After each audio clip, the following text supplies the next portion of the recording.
Hello et bienvenue dans Émancipation féminine. Je suis ton hôte Delphine. Accompagnante féministe, j'interviens aussi en entreprise sur les sujets d'équité. Si t'es fatigué de tout porter, si t'as appris à sourire en serrant les dents ou à faire semblant que tout va bien au taf, t'es au bon endroit. Ici, on parle de ce qui fait mal, de ce qui fait sens et de ce que t'oses pas dire tout haut.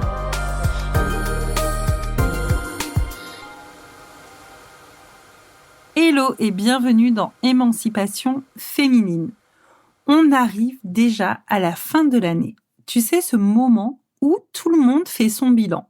Bilan des objectifs, les chiffres, les cases cochées, blablabla, blablabla. Et soyons honnêtes, souvent ça finit en méga culpabilisation. Du style, j'ai pas assez fait, j'aurais dû faire ceci, j'aurais pu faire plus. Voilà, on est là, on rumine, donc juste stop. Aujourd'hui, je veux t'inviter à un autre type de bilan. Un bilan féministe. Parce que non, tu n'es pas une putain de to-do list humaine sur pattes. Tu es une femme qui bosse, qui crée, qui s'adapte dans un système qui n'est pas pensé pour elle à la base. Le problème, ce n'est pas toi.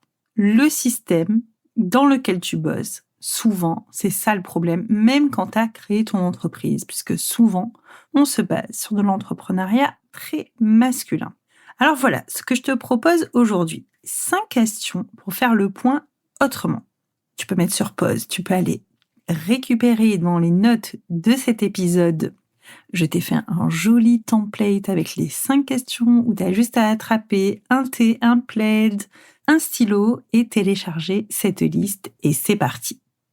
Question numéro 1. Où ai-je suradapté cette année ? Pense à toutes ces fois où tu as dit oui alors que ton corps te criait non. Si tu es entrepreneuse, c'est peut-être par exemple cette cliente que tu as pris alors que ton ventre savait que ça allait te pomper ton énergie.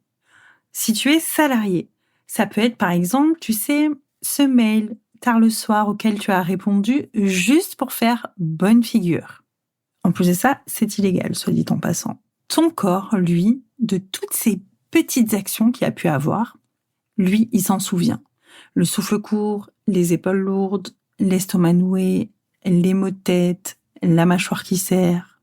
Bref, cette question, elle est là pour reconnaître où est-ce que tu t'es oublié. Pour voir ces moments, parce que voir ces moments, c'est déjà commencer à changer. Et ton corps, lui, par contre, il a tout noté, tout intégré. Il a tout mis de côté, là, en arrière-scène. Même quand ta tête, elle voulait faire comme si de rien n'était. Donc, prends ce moment. Où est-ce que tu t'es suradapté cette année ? Question numéro 2. Où ai-je respecté mes limites ? Parce qu'il n'y a pas que les oui, il y a aussi tous tes non. Peut-être que tu as refusé une réunion inutile ou augmenté tes tarifs. Peut-être que tu as pris un congé ou dit à ton manager « Stop, je suis surchargée là, donc donne-le à Sébastien ». Même si tu tremblais un peu, tu l'as fait. Et ton corps, il s'en souvient aussi. Le soulagement, l'énergie revenue, même pour un instant. Ces non, ce sont tes fondations pour 2026. Appuie-toi dessus pour grandir, pour t'affirmer, pour prendre en puissance. Question numéro 3. Quels espaces m'ont nourri ? Parce que tout n'a pas à être une lutte, un combat constant. Il y a aussi des moments où tu t'es sentie vivante, vibrante, alignée, reconnue.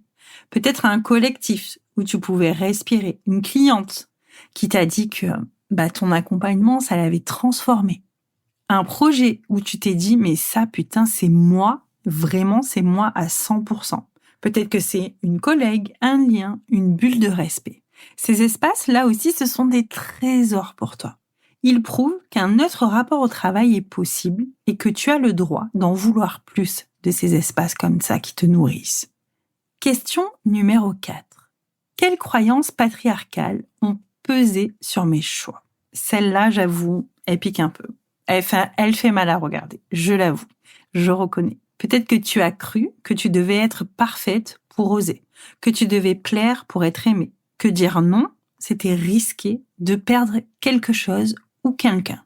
Cette année encore, j'ai entendu des femmes me dire « J'ose pas facturer plus. J'ai peur de paraître cupide, surtout avec la crise, tu comprends. » Pendant que leurs collègues, leurs homologues masculins, eux, ils facturent sans rougir et ils doublent leurs tarifs tranquillou. Ces croyances patriarcales, elles vivent en nous. Les repérer, ce n'est pas confortable, mais c'est libérateur. Question numéro 5. Qu'est-ce que j'ai envie de revendiquer en 2026 ? Maintenant, avec cette question, on regarde en avant. Qu'est-ce que tu veux pour toi ? Est-ce que tu veux plus de reconnaissance, plus de repos, plus d'argent, plus de liberté, plus d'amour, plus d'amitié, plus de temps pour toi ? Et je dis bien revendiquer, pas genre demander gentiment en s'excusant, pas espérer, revendiquer. Parce que tu as le droit d'exiger un travail qui ne t'épuise pas, un salaire digne de ce nom, des clients respectueux et un emploi du temps soutenable. Et ça, que tu sois salarié ou entrepreneuse. Pose-toi cette question.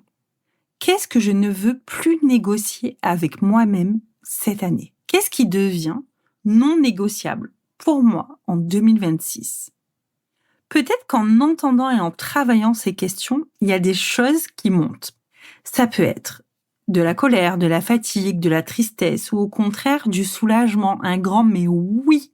Tout est juste. Toutes tes émotions sont valables. Il n'y a pas d'émotions positives, il n'y a pas d'émotions négatives, il y a juste des émotions à traverser.